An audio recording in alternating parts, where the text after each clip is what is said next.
Briahna, what's on your radar? Well, Robbie, it was supposed to be a safe zone. On Sunday night, Israel dropped at least 8 2,000-pound bombs on a tent encampment in Rafah, killing 45 people, a majority of whom were women and children, according to a doctor who treated victims of the bombing. Many of the dead bodies were severely burned, had amputated limbs, and were torn to pieces, the doctor told the New York Times.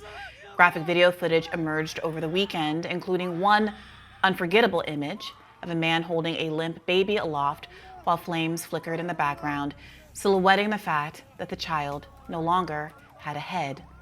Just days before, in The Atlantic, staff writer Graham Wood had penned what might be read as a justification for killing children. Quote, "It is possible to kill children legally," he wrote, "if, for example, one is being attacked by an enemy who hides behind them. It is possible to kill children legally," he wrote. Now we see where that logic leads.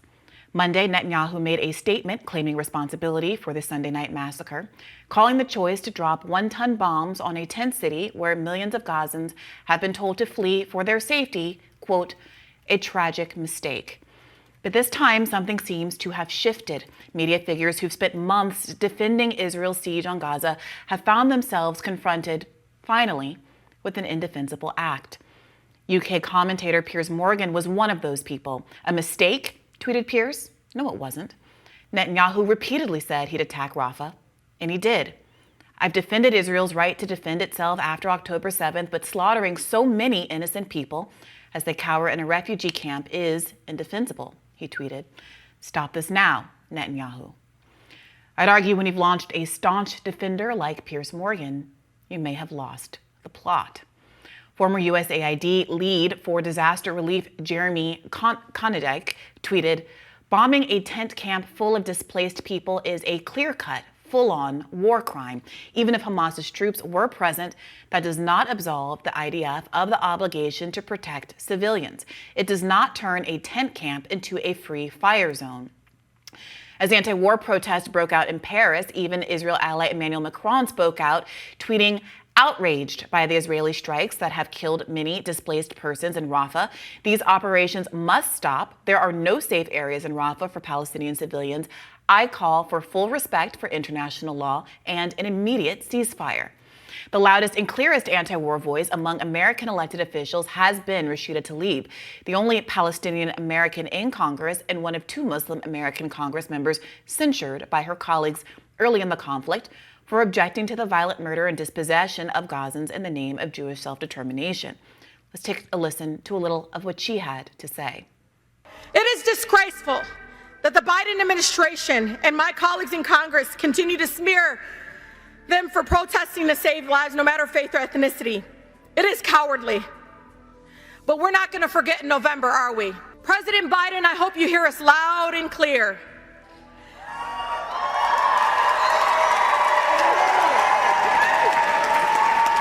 Attacking the authority of the International Criminal Court and interfering in the legal process is nothing more than an attempt to prevent the genocidal maniac Netanyahu and his senior Israeli officials from being held accountable for those crimes against humanity. You are an enabler, President Biden." Very pointed, very harsh, very specific criticisms of Joe Biden. So where is Joe Biden in all of this? We all remember Biden's interview with Jonathan Capehart back in March, in which he first floated the notion of a red line. Biden sort of said then that the invasion of Rafah would be a red line for him, but as soon as he drew that proverbial line in the sand, he erased it. The boundary proved to be as ephemeral, as unstable as the $320 million Gaza pier, which fittingly, over the weekend, washed away in heavy seas. Let's remind ourselves of what Biden had to say back in March. What is your red line with Prime Minister Netanyahu? Do you have a red line? For instance, would invasion of Rafah, which you have urged him not to do, would that be a red line? It is a red line, but I'm never going to leave Israel. The defense of Israel is still critical. So there's no red line. I'm going to cut off all weapons so they don't have the Iron Dome to protect them. They don't have. But there's red lines that if he crosses, and he cannot have 30,000 more Palestinians dead. Now, the media framed not another 30,000 Palestinians dead as a meaningful red line, as though another 20,000, 5,000, or 500 dead might justify Israel's amorphous goals: defeating Hamas, self-defense. The establishment media mostly ignored that Biden went on to say, quote, "There is no red line. I'm never going to leave Israel. I'm never going to cut off weapons."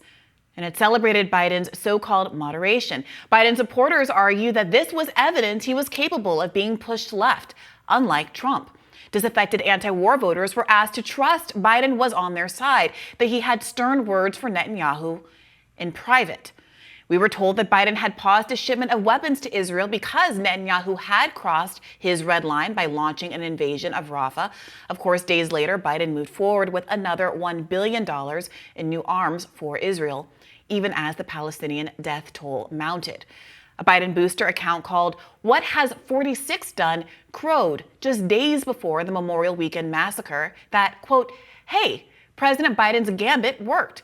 Once again, he's really good at this."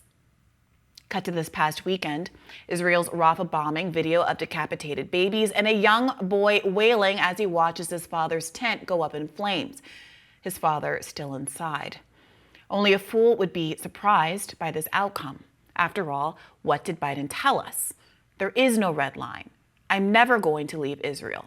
I'm never going to cut off weapons. Netanyahu, for what it's worth, has been honest about his goals. Quote, "We will enter Rafah and we will eliminate Hamas battalions there with or without a deal to achieve total victory," he announced in late April, even as military experts from Washington to Tel Aviv have warned that defeating Hamas was an ephemeral goal, a pipe dream. Bibi has also been clear that he will continue to act with impunity, that accountability from the international community for his war crimes would not be met with grace, but instead be met with retribution. For example, on May 1st, Axios reported that Israel threatened to punish the secular moderate Palestinian Authority in the West Bank if the International Criminal Court were to issue warrants against Netanyahu for war crimes. Fewer than 24 hours after the ICC prosecutor announced he was pursuing arrest warrants for Netanyahu and Defense Minister Yoav Gallant, Israel started a large-scale military invasion in Jenin in the West Bank that involved seizing homes to use as military bases and killing 8 Palestinians.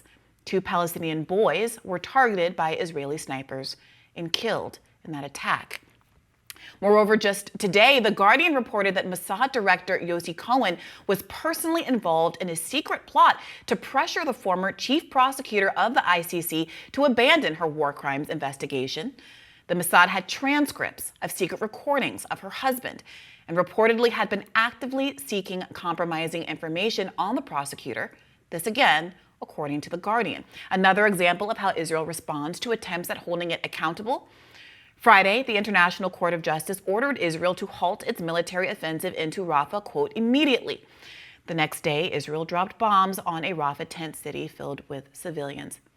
Remember also that within hours of the ICJ issuing its initial finding that what Israel is doing in Gaza could plausibly constitute a genocide, Israel launched an attack on the primary aid distribution organization in occupied Palestine, UNRWA, successfully lobbying the U.S. government to cut funding to the program and setting the stage for what World Food Program Director Cindy McCain has described as, quote, full-blown famine across northern Gaza. Recall also that just weeks ago, Israeli civilians set fire to the UNRWA headquarters in East Jerusalem. The perpetrators there were not punished. Saturday's Rafah bombing took place quite close to one of the largest UNRWA buildings. No place is safe in Gaza, the UNRWA comms director told the BBC. No one is safe, including aid workers. A pattern is emerging here, and it's one in which Israel reacts to accountability like a bully or an abuser.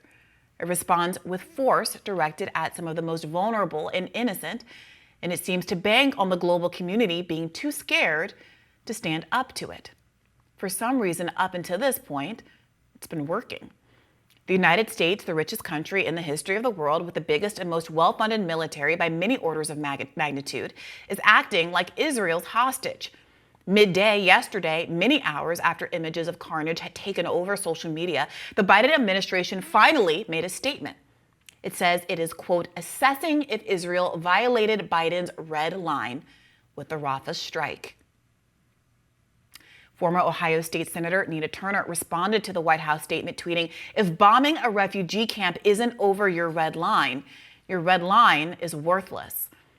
But Israel claims that steps were taken to reduce the risk of harming uninvolved civilians during the strike, including conducting aerial surveillance, the deployment of precise munitions by the Israeli Air Force, and additional intelligence.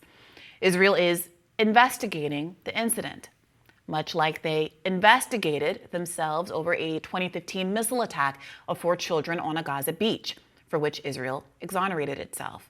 Just like Israel investigated itself over the 2014 Black Friday bombing campaign, which also involved military strikes in Rafah. It resulted in 200 dead in what Amnesty International described as an indiscriminate attack, hitting cars, ambulances, motorbikes, and civilians attempting to flee.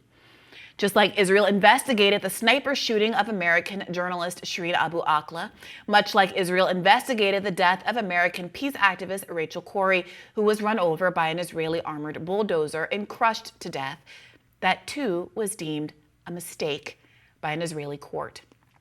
Just like Israel is investigating the World Central Kitchen targeted bombing, another accident. While Biden is still assessing Israel's behavior, and most major Western media outlets are running with the tragic mistake framing, I do take some comfort in the fact that more people do seem to be rejecting Israel's do crimes first, get absolution later approach. But if there is any chance at pressuring Biden, it will come from people like Tlaib, who are willing to buck partisan allegiances to apply direct pressure on Biden, not from politicians like Elizabeth Warren, who are willing to tweet out criticism of Netanyahu even when they voted to send him more American weapons, and remain silent on Biden's complicity. Biden said his red line is, quote, not another 30,000 dead. Well, the death toll hasn't budged in months because Israel has bombed and destroyed nearly every institution with the capacity to keep count. So who knows how many are really dead? The question, though, shouldn't be what's the real death toll. It should be obvious by now that by any moral metric, the red line is in the rearview mirror. The only question then is how to stop a genocidal actor and his accomplice, Biden, who happens to have the biggest army in the world at his disposal and no boundaries to be seen. I mean, I think watching this is just horrible. All of the images coming out of Rafah, the deaths of so many innocent people caught in this war, and as you pointed out, people who have, like Piers Morgan, for example, who have supported Israel's right to retaliate after being attacked and to remove Hamas.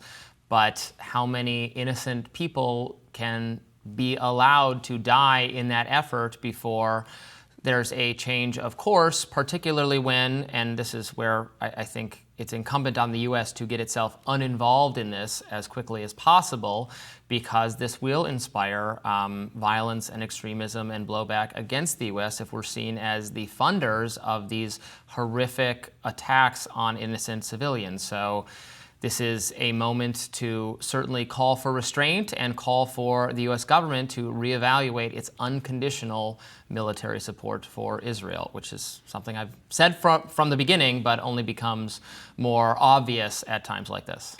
Yeah, I mean, it's difficult because I think that's right. I also think that a lot of people saw that this was going to be the obvious outcome immediately after October 7th. But people who cautioned that there was likely to be a disproportionate Israeli response and that America should put guardrails on what the reaction should be were told that they were basically supporting Hamas, that they were indifferent to the tragedy of all the civilians who lost their lives, who were killed by Hamas on October 7th. And that to exercise any sort of restraint was to undermine Israel's right to exist or be dismissive of the Jewish right to self-determination, or all of these other kinds of fig leaves that really obscure the question of how many Palestinian lives do you think it's right for Israel to take in retribution for what happened on October 7th, especially given that these are not targeted attacks. The civilian ratios are widely out of skew with what we've seen in similar kinds of conflicts in the Middle East. And that now we've been going on in this way for 7 months, and red line after red line after red line has been crossed with not nary a flinch from the Biden administration. And even now, I mean, we started the show by talking about, how was our Memorial Day weekend. I mean, my real answer is it was very difficult to focus on anything else once this bombardment started, because social media was consumed with images that are many of which are too awful to show, or at least to show unblurred here on this program, including the one of a man holding up a baby that's literally without a head.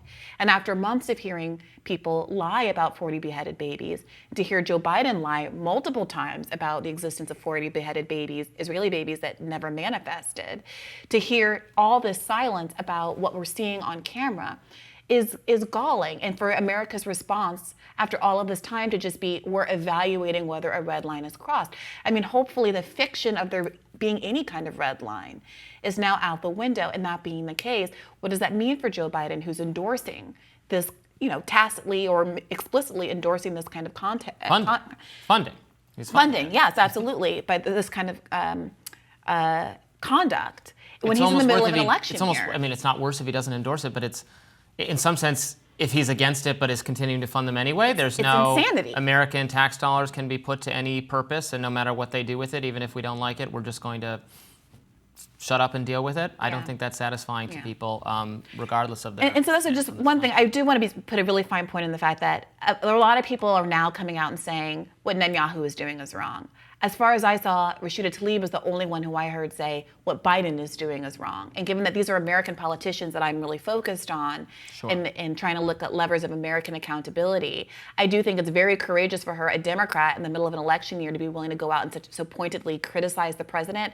And I do think there should be more of a push, and not to give undue credit to people like, Ro Khanna, Elizabeth Warren, or others who I'm glad are saying that Netanyahu is wrong, but at the end of the day are kind of skipping over the most immediate accountability lever they have in front of them, which is that they've already endorsed and do continue to support Joe Biden, without whom this tragedy could not take place. More Rising right after this.